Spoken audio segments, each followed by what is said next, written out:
Alors ce matin, eh bien, on va essayer d'avancer ensemble. Alors c'est un petit peu, voilà, un sujet peut-être un peu difficile qui nous bouscule un peu ce matin, l'autorité de la parole de Dieu. On n'aime pas beaucoup l'autorité, hein. Ça, vous aimez vous soumettre à une autorité?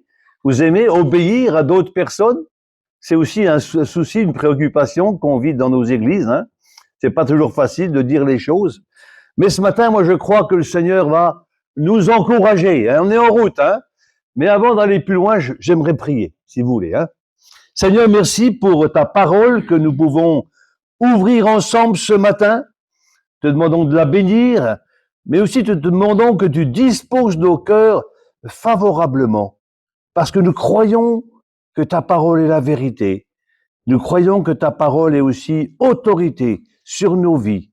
Et nous te demandons, Seigneur, dans ta grâce, de disposer nos cœurs afin de recevoir aussi favorablement une parole qui va nous aider à avancer. Rends-nous humbles devant toi, rends-nous souples devant toi, prêts à nous laisser bousculer, modeler, travailler, parce que tu veux en nous, Seigneur, des choses belles. Alors sois béni, Seigneur, ce matin, au nom de Jésus. Amen. Vous savez, en mai 1963, il s'est passé dans la région ici un grand événement. Peut-être beaucoup d'entre vous n'étaient pas nés encore, hein. Eh bien, le grand évangéliste mondialement connu, Billy Graham, est venu. Vous saviez ça? Il est venu à Mulhouse, pas loin d'ici Mulhouse, hein. Et il y avait, pendant ce rassemblement, 9000 personnes rassemblées au stade de Mulhouse. Et moi, j'étais là, un petit garçon comme ça, comme les enfants qui viennent de partir. J'étais là, j'ai assisté, et c'est la première fois que je voyais un tel rassemblement de chrétiens. J'étais marqué à vie par la simplicité du message et par la puissance des paroles qu'avait prononcées Billy Graham.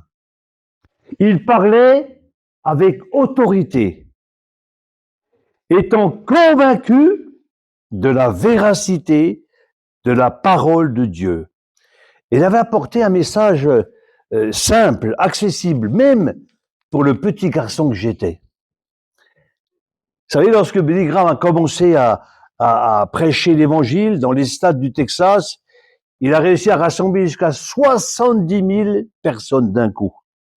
Et un jour, un journaliste a écrit « Comment se fait-il qu'un jeune homme sans grande formation théologique puisse rassembler de telles foules ?» Et la réponse, Billy Graham ne prêche que ce que la Bible déclare. Il y a un sens profond d'autorité dans sa voix chaque fois qu'il s'écrit « Ainsi parle le Seigneur ». Et on trouve dans la parole de Dieu 400 fois cette expression « Ainsi parle le Seigneur ». Et cela souligne l'importance de la parole de Dieu. Et à la fin d'une croisade qui n'avait pas eu le résultat escompté, Billy Graham demande à sa femme Ruth et lui dit « Qu'est-ce que tu as pensé de mon sermon ?» Elle lui répondit « Ce soir, j'ai entendu Billy Graham, mais pas assez la parole du Seigneur. » Et suite à cette remarque, il faisait très attention à toujours revenir à ce que disait le Seigneur, au risque même de se répéter. Alors lorsqu'on lit la Bible, les anciens prophètes ont parlé de la part du Seigneur. Ils ont aussi dit « Ainsi parle le Seigneur ». Et ils répétaient les mêmes paroles de Dieu et cela leur donnait autorité pour affronter les foules, parfois hostiles au message de Dieu. Ainsi parle le Seigneur. Jésus lui-même avait cette autorité. Et on lit dans l'évangile de Matthieu, au chapitre 7, à la fin du chapitre, il est dit ceci: après que Jésus eut achevé ses discours, la foule fut frappée de sa doctrine, car il enseignait comme ayant autorité, et non pas comme les scribes. L'autorité de la parole de Dieu, dans les paroles de Jésus. C'était important, ça. Les apôtres eux-mêmes avaient cette autorité. Elle leur a été communiquée par le Saint-Esprit. Quand ils eurent prié, nous dit la Bible dans le livre des Actes, le lieu où ils étaient rassemblés trembla, et ils furent tous remplis du Saint-Esprit, et ils annonçaient la parole avec autorité, avec assurance. Le chrétien qui fait preuve d'assurance, c'est celui qui a la certitude que le message de l'Évangile est la seule vérité qui conduit au salut. C'est celui qui est certain que la parole de Dieu est vivante, que la parole de Dieu est agissante, que la parole de Dieu est plus tranchante qu'aucune épée à double tranchant. Elle pénètre au plus profond du cœur, elle passe au crible les mouvements et les pensées du cœur. Vous savez, il y a quelques années, dans notre ministère de suivi de travail, d'encouragement auprès des personnes âgées, on a rencontré un monsieur, et lorsqu'il me raconte et m'explique sa vie, j'étais poussé par le Saint-Esprit à lui lire le psaume 91. Et quand j'ai terminé ce psaume, la lecture de ce psaume, et au dernier verset, il est dit, tu me feras voir de longs jours. Et en pensant à ce verset, je me dis, mais Seigneur, tu as déjà répondu à cette phrase, puisque ce monsieur avait 94 ans. Tu me feras voir de longs jours. Et la suite, quand j'ai lu la suite, c'est la fin du psaume, tu me feras voir ton salut. Et quand j'ai prononcé cette phrase, j'étais convaincu au fond de moi-même que cet homme allait se donner au Seigneur. Et ça m'a poussé à lui expliquer le plan du salut, lui expliquer qu'il était aimé de Dieu, lui expliquer que la parole de Dieu était la vérité et qu'il en avait besoin pour le pardon de ses péchés. Et c'est ce qui s'est passé. Ce monsieur a donné sa vie à Jésus à 94 ans. C'était un encouragement pour nous de voir comment l'autorité de la parole de Dieu se réalisait dans son cœur, dans sa vie. Puisque la Bible contient la parole de Dieu. C'est pas n'importe quoi, hein, puisque la Bible contient la parole de Dieu. Quand j'ouvre ma Bible, c'est Dieu qui me parle. Elle a pleine autorité. Nos vies doivent s'aligner sur ce qu'elle dit, sans discuter. Il faut prendre au mot et nous y conformer. Elle est pleinement suffisante pour nous faire connaître ce qui est utile pour nos vies, afin de vivre d'une manière approuvée de Dieu lui-même. Et nous sommes en route, nous sommes en marche. Le célèbre homme de Dieu, George Muller, a lu plus de 200 fois la Bible dans sa vie. Vous en êtes où, vous? La Bible dans sa vie 200 fois. Elle avait pleinement autorité sur sa propre vie. Et le résultat a été une immense bénédiction sur sa propre vie, mais aussi sur des milliers de personnes qu'il a côtoyées et qu'il a secourues, parce que George Muller a construit des orphelinats pour accueillir tous ses enfants. Il a vécu des miracles parce qu'il croyait en la parole de Dieu. Il avait confiance en ses promesses et Dieu a répondu. Lorsqu'on devient membre d'une église, c'est le cas, je pense, chez nous, mais c'est chez vous aussi, vous prenez connaissance de la confession de foi de l'église. Hein, on ne rejoint pas une église sans avoir pris conscience et connaissance de la confession de foi. Et elle précise, comme la nôtre, certainement la vôtre aussi, elle dit « Toute l'écriture est inspirée de Dieu, utile pour enseigner, pour convaincre, pour corriger, pour instruire dans la justice. » Elle rappelle les bases de notre foi. Elle dit « Nous croyons que la Bible est la parole de Dieu adressée aux hommes. Nous croyons qu'elle est la seule autorité. le seul fondement fiable, digne de confiance pour notre foi et pour notre vie chrétienne. Nous croyons que la Bible est la parole de Dieu, inspirée par le moyen du Saint-Esprit pour instruire dans le salut et dans la justice.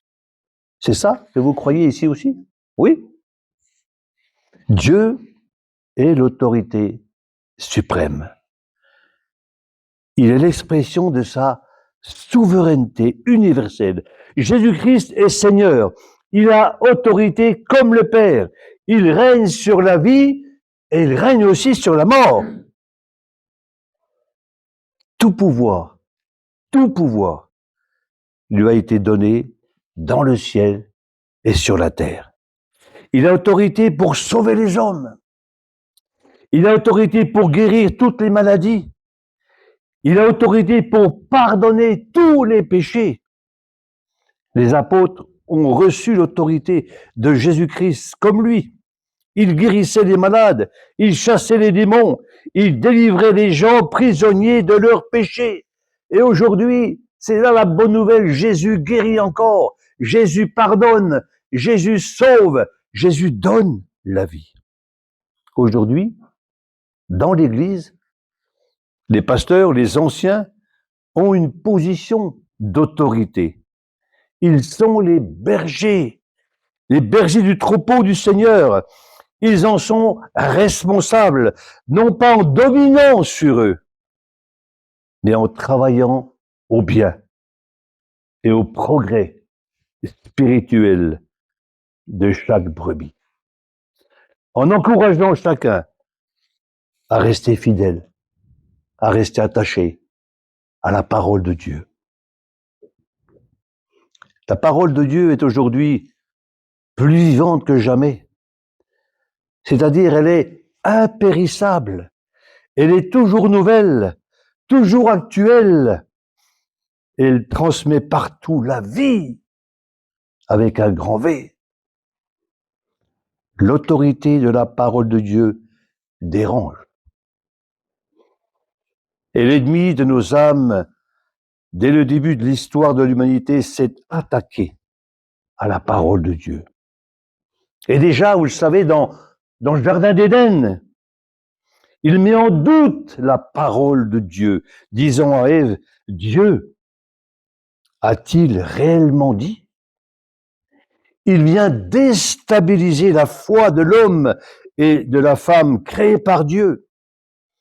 Et aujourd'hui encore, c'est son œuvre, parce que la parole de Dieu le dérange, parce qu'elle est la vérité, et lui est le menteur. J'ai découvert il y a quelque temps un petit document que j'aimerais vous lire. C'est un document qui vient de la Bibliothèque universelle de Paris. Vous avez peut-être été étonné.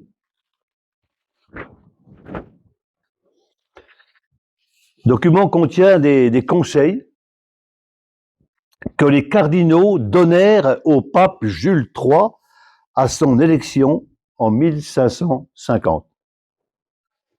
Je cite ce texte. La lecture de l'Évangile ne doit être permise que le moins possible, et surtout en langue moderne et dans les pays soumis à votre autorité. Le très peu qui est lu généralement à la messe devrait suffire, et il faudrait défendre à quiconque d'en lire plus. Tant que le peuple se contentera de ce peu, alors vos intérêts prospéreront. Mais dès le moment qu'on voudra en lire plus, vos intérêts commenceront à en souffrir. Voilà le livre qui, plus qu'aucun autre, provoquera contre nous des rébellions, les tempêtes qui ont risqué de nous perdre. En effet, quiconque examine diligemment l'enseignement de la Bible et le compare à ce qui se passe dans nos églises, trouvera bien vite les contradictions et verra que nos enseignements s'écartent souvent de celui de la Bible. Et plus souvent encore, s'opposent à celui-ci. Alors si le peuple se rend compte de ceci, il nous provoquera jusqu'à ce que soit révélé. Alors ils deviendront l'objet de la dérision et de la haine universelle. Il est donc nécessaire que la Bible soit enlevée et dérobée des mains du peuple avec zèle, toutefois sans provoquer de tumulte. Voilà les conseils donnés à cette époque. Mes amis, chaque jour où je n'ouvre pas ma Bible, Satan gagne du terrain sur ma vie spirituelle. Et chaque fois que j'ouvre ma Bible, je gagne du terrain sur l'ennemi. Alors, où en êtes-vous aujourd'hui par rapport à la parole de Dieu? Ah, faut persévérer, hein. C'est pas toujours facile, hein. Certainement, comme moi, vous avez dû remarquer que ça demande un effort d'ouvrir sa Bible. Ça demande un effort de consacrer du temps, de s'arrêter, de se mettre à l'écart et d'écouter Dieu. J'ai un ami pasteur qui m'a dit, tu sais, dès le matin, j'attaque Satan avant qu'il ne m'attaque. Vous saviez qu'on est en guerre, oui? Vous saviez ça? On est en guerre, hein? Contre l'ennemi de nos âmes. Et ouvrir sa Bible, c'est déjà proclamer la victoire. Se mettre à l'écart, à l'écoute de Dieu, c'est déjà proclamer la victoire. Je prends position en ouvrant ma Bible, je saisis par la foi les promesses de Dieu pour moi, et cela m'aide à avancer. Alors, êtes-vous des chrétiens qui avancent ou qui rétrogradent? Ça va vite des fois, hein? Est-ce que Satan vient grignoter notre foi? Est-ce que Satan vient nous déstabiliser?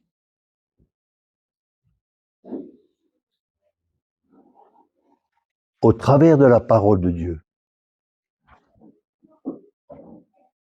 je deviens un combattant, mais un vainqueur aussi, à travers l'œuvre de Jésus pour moi.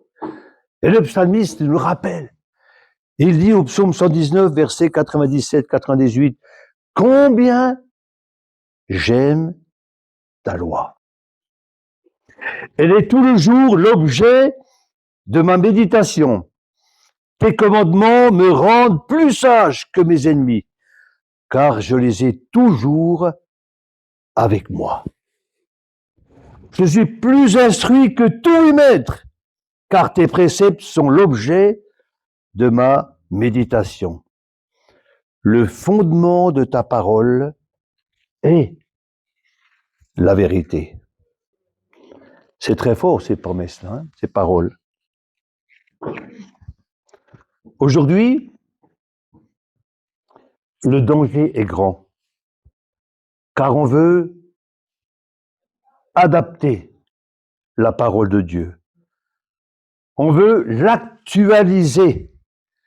On veut enlever ce qui dérange.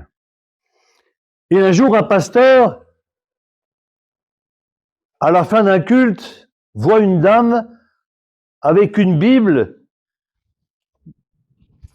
mais il en manquait les 3/4. Puis il lui dit, mais qu'est-ce qu'avez-vous fait de votre Bible là? Il manque des pages. Et la dame répond au pasteur, chaque fois que vous avez mis en doute la parole de Dieu, moi j'ai arraché la page. Et voilà ce qui reste. Oui, même dans nos églises évangéliques, nous devons croire en l'immuabilité de la parole de Dieu et que son message central, c'est Jésus-Christ. La parole de Dieu peut être souvent et trop souvent, malheureusement, modifiée. La première âge disait, la Bible n'est pas un livre scientifique, il faut la dépoussiérer. Il faut modifier, il faut enlever ce qui gêne. La Bible n'est pas un livre de morale, il faut la dépoussiérer. La Bible n'est pas un livre d'histoire. Il faut la déboussiérer. Et à un moment donné, la Bible répond à ces affirmations. Bon, à mon tour maintenant de te dépoussiérer un peu. J'en ai besoin. On en a besoin. La Bible dérange. On entend souvent cela. Hein. Il faut l'actualiser. Il faut la mettre au goût du jour. Il faut qu'elle s'adapte à notre évolution. Il faut. On en a des excuses. Hein. La Bible dérange. Il faut la modifier. Mes amis, la parole de Dieu n'a pas changé. Elle parle de Jésus, de la Genèse à l'Apocalypse.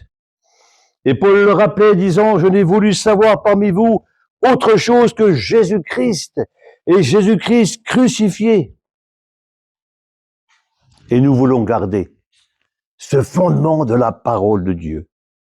Nous voulons prêcher Christ crucifié, Christ ressuscité, Christ glorifié. Voilà la base de notre message. Le pardon de Dieu nous met en garde. La parole de Dieu nous interpelle et nous n'avons pas le droit de modifier quoi que ce soit dans la Bible.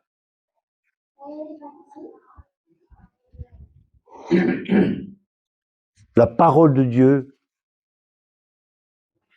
est agissante. Et dans notre ministère, nous avons pu plusieurs fois le constater. On a une fois rencontré une dame qui n'avait jamais lu la Bible, qui était très engagée dans la religion. Pendant 60 ans, elle a fait des bonnes œuvres, mais jamais elle avait lu la Bible. Et lorsqu'on l'a rencontrée, on lui a acheté une Bible et on l'a encouragée à lire la Bible. Et pour la première fois de sa vie, elle découvrait la parole de Dieu. Et ce qui a été pour nous un grand encouragement, c'est de voir comment la parole de Dieu a agi dans sa vie. Et comme une fois, elle m'a téléphoné en me disant « Explique-moi, qu'est-ce que ça veut dire ?» Elle dévorait la Bible, elle avait plein de questions.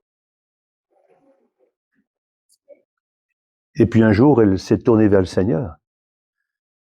Parce que la Bible l'a conduit à découvrir l'amour de Jésus pour elle. Et nous avons vu que l'amour de Jésus a agi dans son cœur. Elle a compris. Elle a eu une révélation du Saint-Esprit que sans Jésus, elle était perdue pour l'éternité. Elle a eu soif. Elle est venue à Christ. C'était une étape supplémentaire. Mais ce n'est pas fini. Dieu a continué à travailler son cœur. Et à un moment donné, avec mon épouse, on a dit, mais tant qu'elle connaît Jésus, elle pourrait être baptisée. Alors on va l'encourager à se faire baptiser. On va lui en parler. Et puis on a eu la conviction qu'il fallait rien lui dire. C'est drôle, hein? Pourquoi? La suite nous l'a prouvé. Parce qu'elle a continué à chercher. Puis un jour, elle me téléphone et me dit, explique-moi, mon baptême, quand j'étais bébé, je n'ai rien compris. Je n'avais pas l'âge pour réaliser ce qui s'est passé. Est-ce qu'il est valable ou non? Mais je ne lui ai pas donné de réponse. J'ai dit, qu'est-ce que tu penses, toi? Elle me dit, il n'est pas valable d'après la Bible. Puisque la Bible me dit, celui qui croira et qui sera baptisé sera sauvé. D'abord la foi. Elle a compris. Et c'était bien de voir comment la Bible l'a fait grandir, comment la Bible, parole de Dieu, l'a conduit dans une attitude de foi, mais aussi d'obéissance. On n'a pas le droit de modifier cette parole. Elle est puissante. Elle agit. On voit les preuves de son efficacité dans les vies. Alors, je parlais tout à l'heure de ceux qui veulent transformer la Bible et l'adapter au goût du jour. Qu'est-ce que dit la parole de Dieu à ce sujet? Apocalypse, chapitre 22, verset 18. Il est dit ceci, « Je déclare à quiconque entend les paroles de la prophétie de ce livre. Si quelqu'un y ajoute quelque chose, Dieu le frappera des fléaux décrits dans ce livre.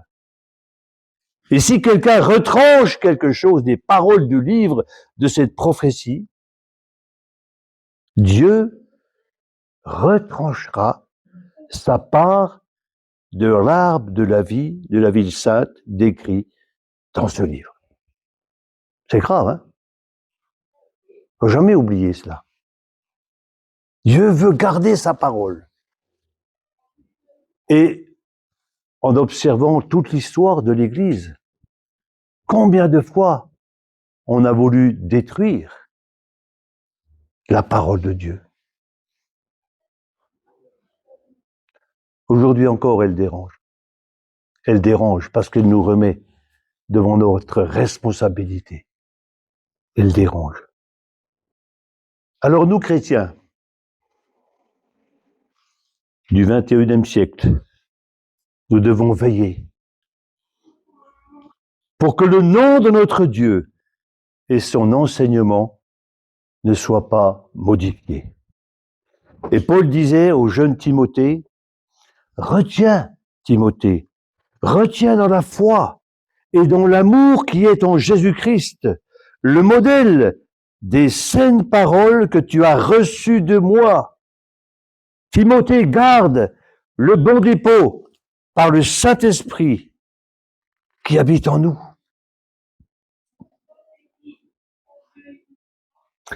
J'ai bien connu un théologien qui aujourd'hui est auprès du Seigneur, qui s'appelait Maurice Ray, peut-être quelqu'un d'entre vous ont lu des livres, de ses livres. Et il disait déjà dans les années 60, avec juste raison, se réclamer d'une évolution de la société pour déclarer, voire décréter, qu'il faut aménager la vérité scripturaire, corriger Paul, moderniser l'Église. Il disait, c'est annoncer un autre évangile.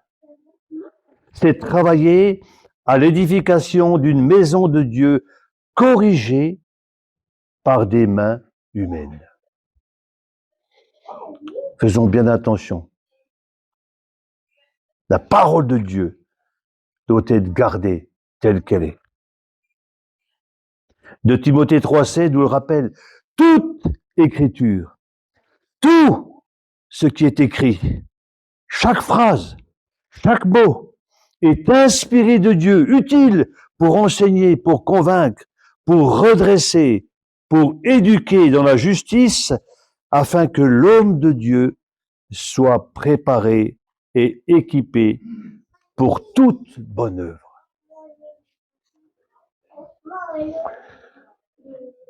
Nous ne devrions jamais oublier tous ceux qui, au travers des siècles passés, ont payé de leur vie, leur fidélité inébranlable à la parole de Dieu.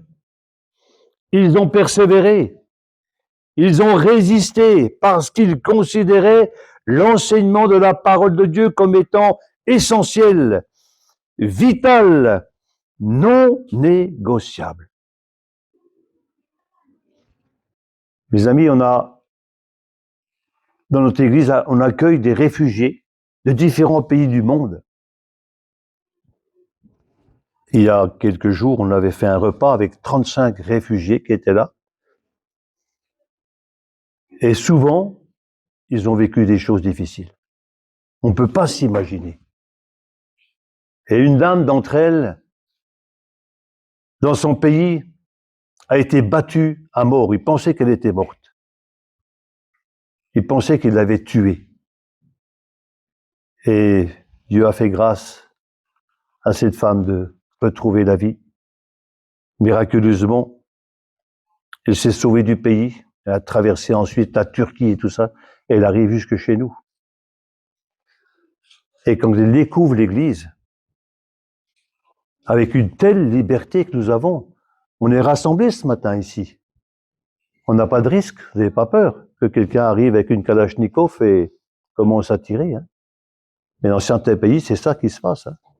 à cause de la foi. On a des frères et des sœurs persécutés qui risquent leur vie. Et quand ils voient l'Église chez nous, la liberté qu'on a, elle s'est mise à pleurer. Parce qu'elle n'a jamais vu ça de sa vie. Il fallait se cacher pour aller aux réunions. Il fallait se cacher pour lire la Bible. Il fallait se cacher pour vivre des moments de communion fraternelle avec les frères, avec les sœurs. On n'est pas toujours conscient, nous ici en France, du privilège qu'on a encore de vivre dans la liberté.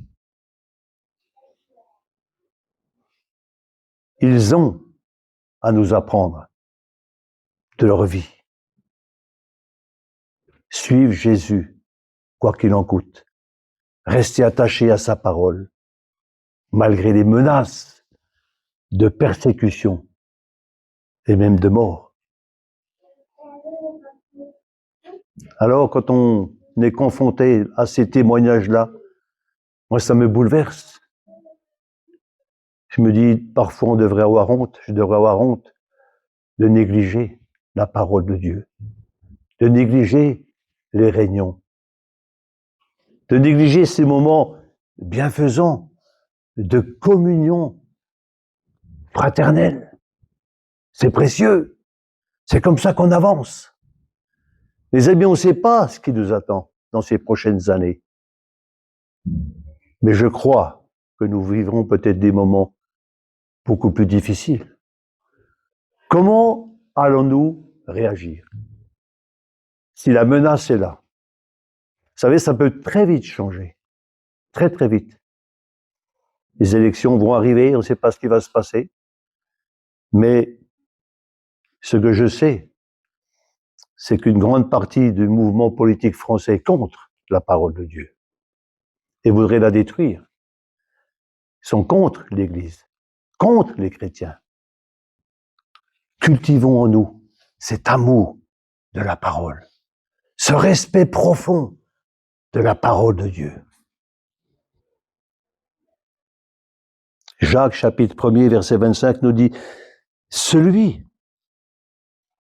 qui aura plongé les regards dans la loi parfaite, la loi de la liberté, et qui aura persévéré, n'étant pas un auditeur oublieux, mais se mettant à l'œuvre, celui-là sera heureux dans son activité.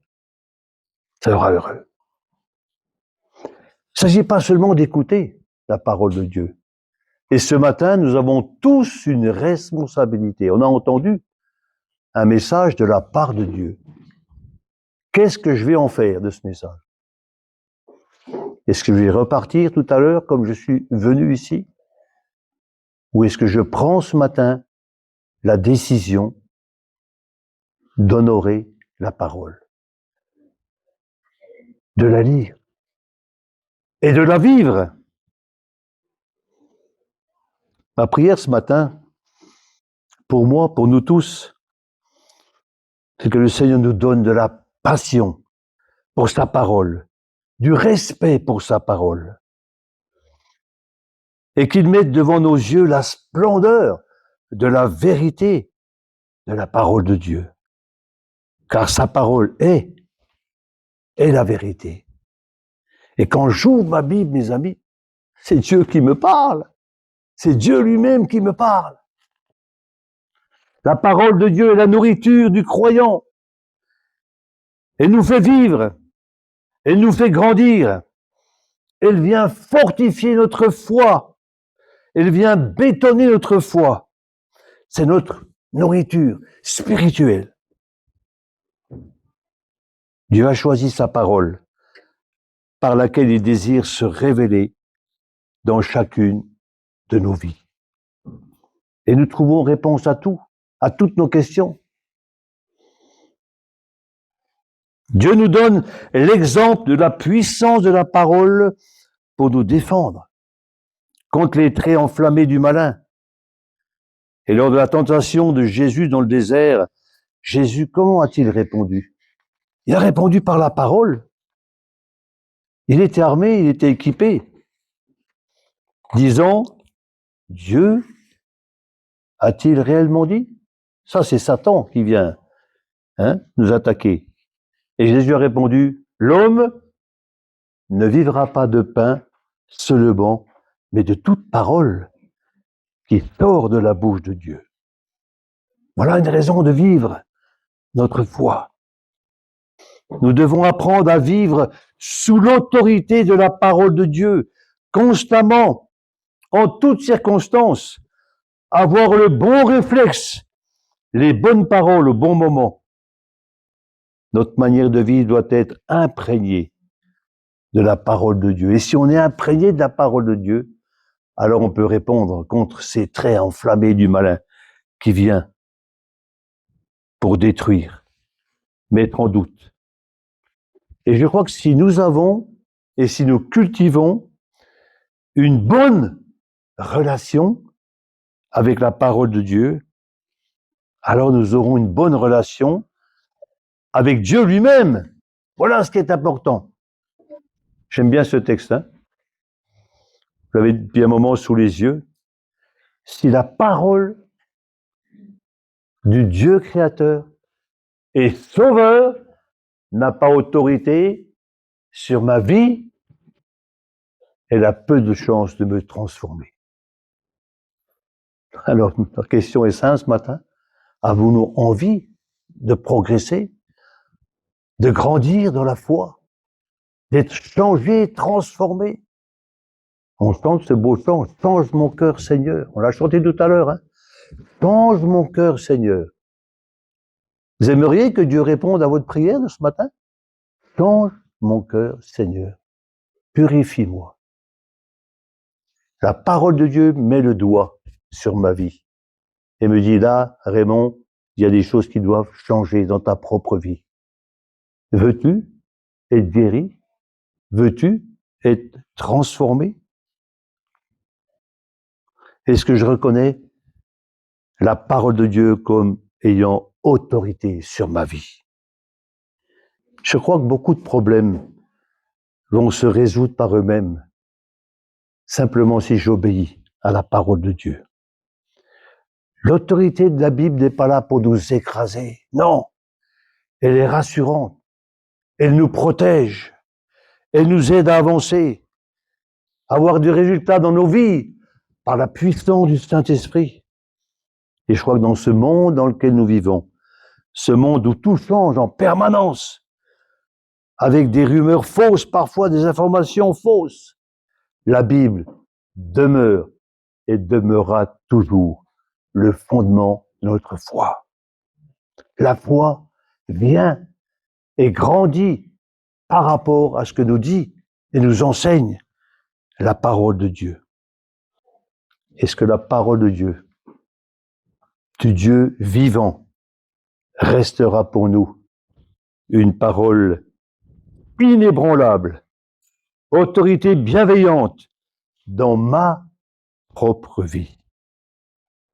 Amen. On va prier. Seigneur, merci. Merci de nous avoir fait ce cadeau inestimable qui est ta parole. Tu nous révèles ce que nous sommes. Tu nous révèles notre besoin de salut, de grâce, de pardon. Et tu nous révèles aussi tout l'amour que tu portes envers chacun de nous. Seigneur, merci de nous interpeller ce matin et de nous aider à aimer ta parole. Fais grandir en nous ta volonté, Seigneur.